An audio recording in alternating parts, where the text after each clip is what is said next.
Coming up next, today's featured song, man, it's pretty loaded. And by their own admission, so is the band when they wrote it. Now, there are some conflicting accounts of what inspired this number one hit. One of the song's co-writers cited that it was just an average, ordinary train ride as the source, as the inspiration, while the other member credited German prostitutes. That's right. Bet you weren't expecting that one. The second songwriter would also call this song one of the founding tracks of the heavy metal genre. But are any of these claims true? Whether they are or not, one thing's for certain, this song marks a critical turning point for this band in an artistic direction that would change rock and roll forever. Breaking the mold of the 2-minute pop song, this track opened up a whole world of new possibilities. It's a story you're not going to want to miss coming up on Professor of Rock.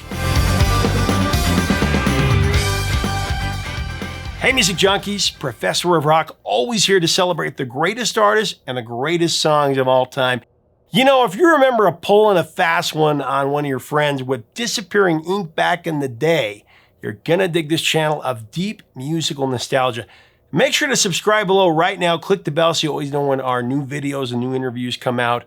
Also, check us out on Patreon. We have more content there. You can become an honorary producer to help us continue to curate this music history. Man, today's song has such a cool story behind it. There's so many twists and turns in this one.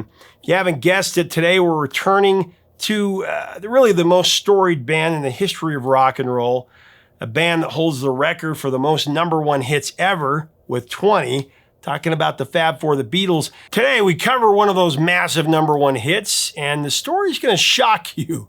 The song is Ticket to Ride from their 5th UK album, Help. She's got a ticket to ride. Before 1964, America was something of a barren ground for British pop, with only the occasional record making a mark. However, the Beatles, like a bolt of lightning, quickly changed all that on February 9, 1964. Of course, spearheading the British invasion. 2 words for you, Ed Sullivan. In the weeks leading up to this show, which would be their first on American soil, mind you, multiple Beatle records had already reached the top of the U.S. charts, and the anticipation for the Beatles' touchdown in the U.S. was monumental. When the Fab Four arrived at Kennedy Airport in New York on February 7th, they were met by 3,000 screaming, rabid fans. But that was only a taste of what was to come. 2 days after that, 73 million people gathered in front of their televisions to tune in to the Ed Sullivan Show. Now, that staggering number meant that just a little bit less than 50% of all homes with televisions were watching the show that night. I mean, think about that for a second. And of course, it's probably the most pivotal moment in music history. That night, the Beatles performed All My Lovin', Till There Was You, She Loves You, and I Saw Her Standing There. Oh, and I Want to Hold Your Hand, of course. And the youth across America sat transfixed over what their eyes and ears were witnessing. The next day, thousands of bands formed overnight. The effects of the Beatles' performance on the Ed Sullivan Show, it would ripple across generations, inspiring legions of fans to pick up a guitar, like I said, to start a band.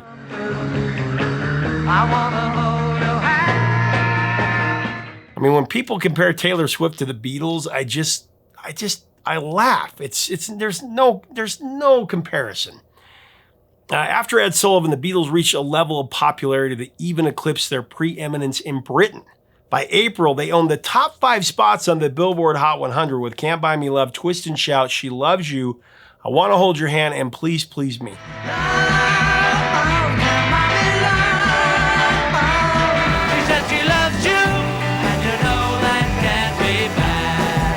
Meanwhile, in Canada, the Beatles scored 9 records in the top 10, and back in Europe, 1964 would become a whirlwind year of stadium sellouts, chart-topping hit singles, even a hit movie, A Hard Day's Night.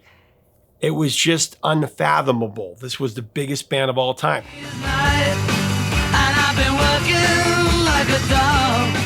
By the close of 1964, the Beatles could do no wrong. In less than a year, they had gone from virtual unknowns in the United States to the most famous people in the world. December 1964, The release of the fourth UK album, Beatles for Sale, featuring US #1 hit 8 Days a Week and the Chuck Berry cover Rock and Roll Music came out. Nothing but love, babe. 8 days a week. That's why I go for that rock and roll music. Plan for 65 was to keep the hits coming. Beatles for Sale, just 2 months into his chart run, the Beatles reconvened at Abbey Road Studios in mid-February to begin recording songs for their fifth LP, and also their second movie, Help. When the Beatles started to record Help, they knew that they had to, broaden their approach. New groups like the Animals, the Zombies, the Kinks, and so many others were scoring hits with a more aggressive sound. Of course, just months later in June, the Rolling Stones would famously release their groundbreaking hit, I Can't Get No Satisfaction. It was a musical revolution in the making.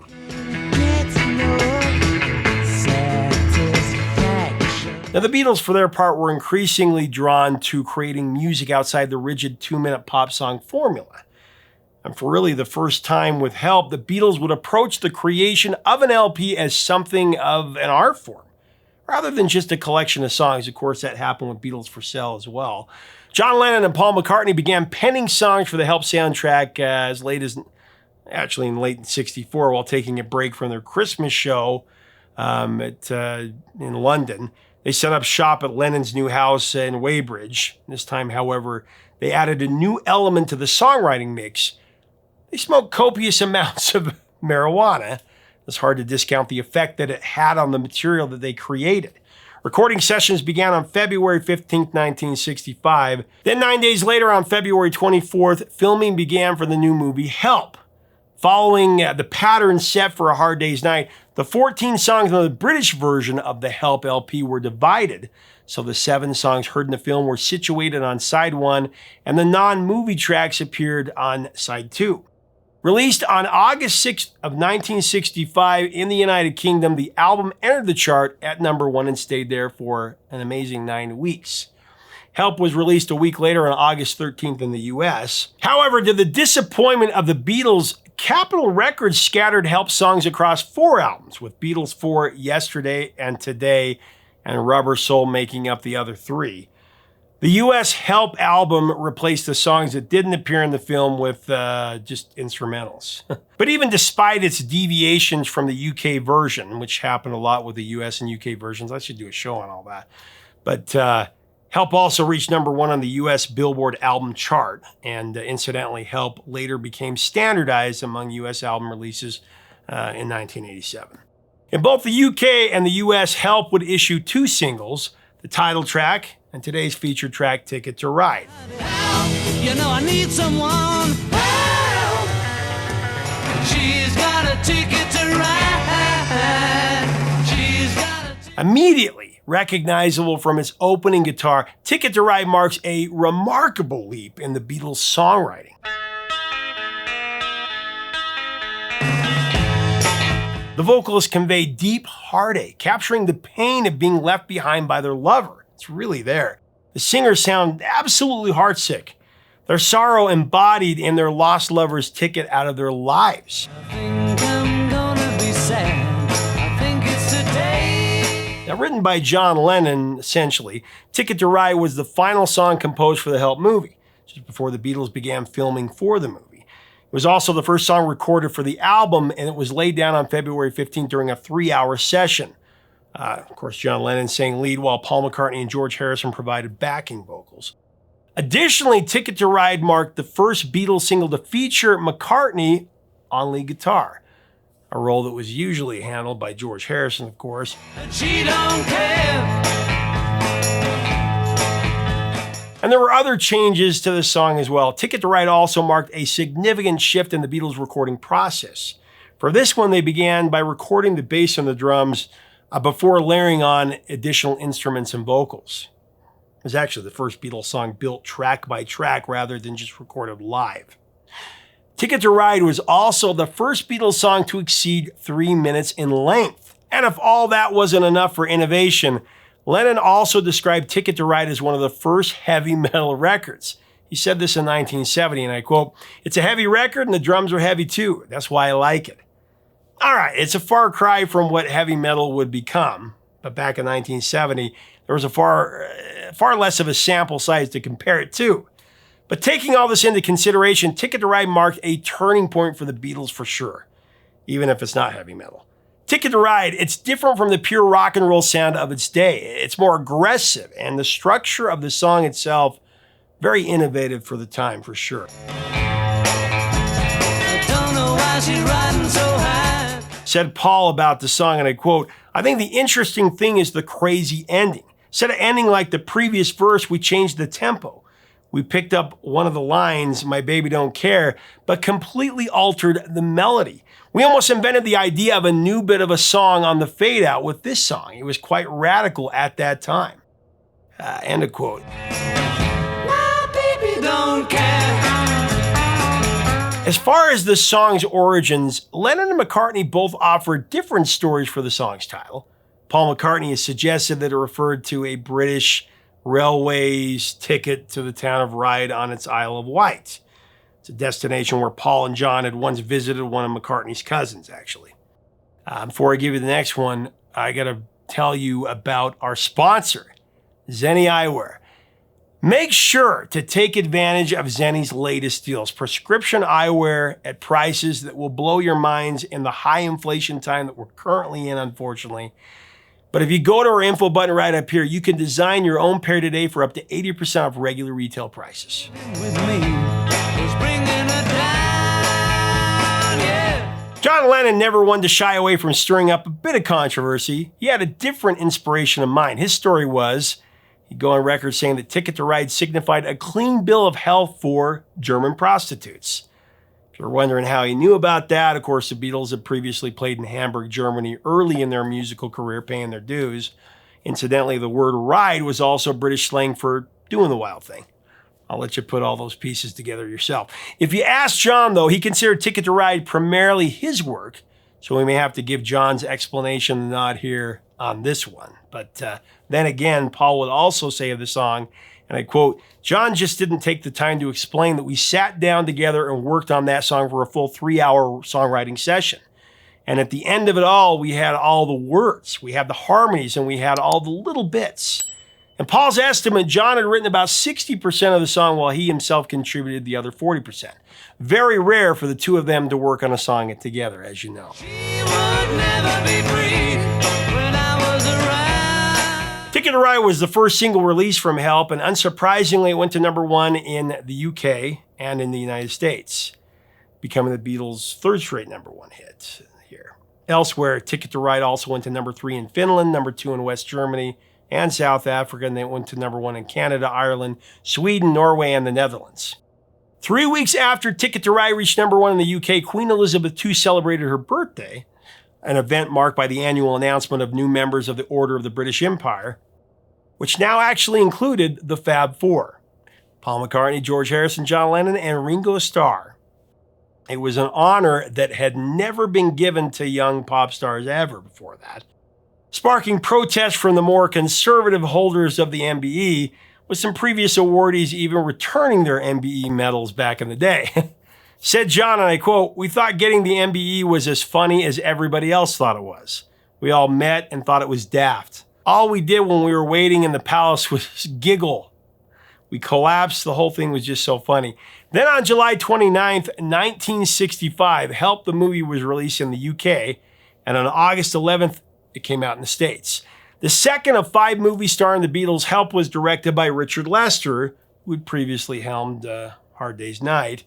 The film was actually shot between February 23rd and May 11th, 1965 in various locations ranging from the Bahamas to Austria to London's Twickenham Film Studios. Help continues, in the same goofy humor as A Hard Day's Night. However, unlike their previous film, Help features something of a more eccentric plot, incorporating a James Bond-style spy-themed narrative.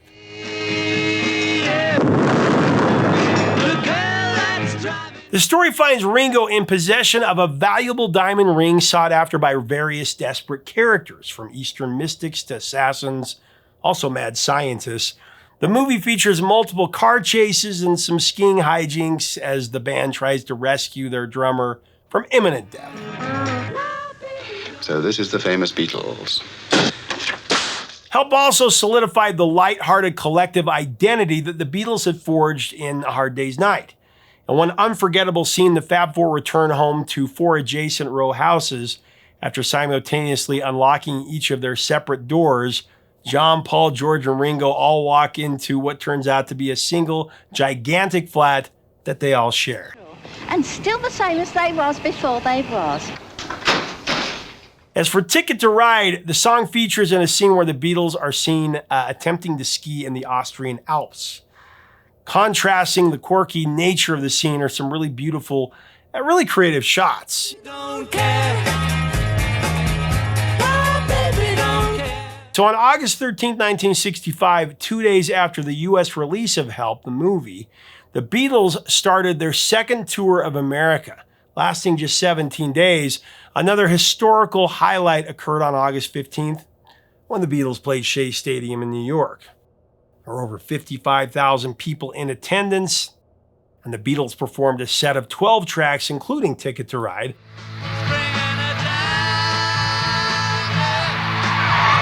The concert took in over $304,000. It set a world record for just one concert. And although the Beatles had previously played stadium concerts, the Shea was a milestone in popular music history as the first major stadium concert.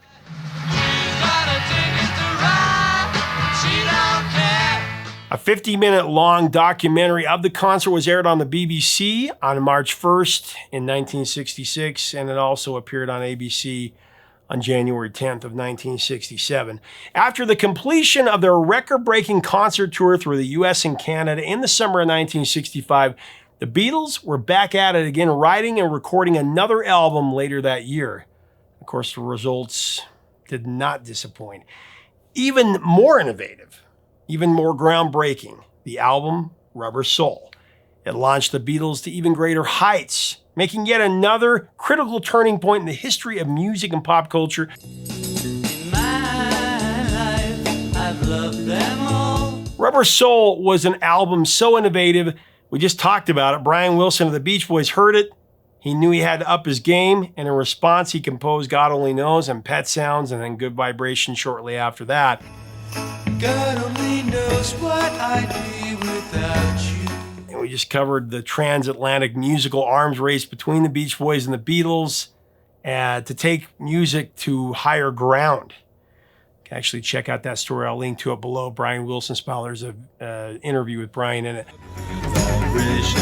She's giving me the excitation. But going back to the Beatles' output would only grow more legendary from Rubber Soul. Talking Revolver in 66, Sgt. Pepper's Lonely Hearts Club Band in 1967, and reaching its apex, well, maybe not its apex, but Abbey Road in 69. Such a phenomenal career. Eleanor Rigby, I saw the photograph. Here comes the sun. But before there was Rubber Soul to spark the musical escalation, there was Help with Ticket to Ride. In a lot of ways, this was the real beginning of the process of the Beatles creating art and not just commercial pop hits. I always say that the Beatles' musical maturity was so fast, so progressive, that if you listen to She Loves You and then listen to Norwegian Wood or Girl from Rubber Soul back to back, it's like going from the Neanderthal period to the Industrial Revolution overnight. Their experimentation was otherworldly. She loves you, and you know you should be glad. Girl, or should I say, she once had me. We'll never see a musical maturation like that in a band ever again. And Ticket to Ride is a huge part of that journey.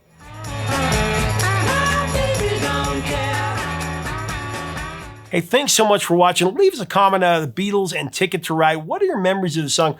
What do you think was their big jumping off point? Was it Rubber Soul? Was it Beatles for Sale? Because Beatles for Sale. And I need to mention that Bob Dylan, along with Marijuana, was a big inspiration as well. But let's have a great discussion below about the Beatles and about innovation. If you like our content, we invite you to subscribe below. We'd love to have you as part of our community. Until next time, 3 chords and the truth, my friends.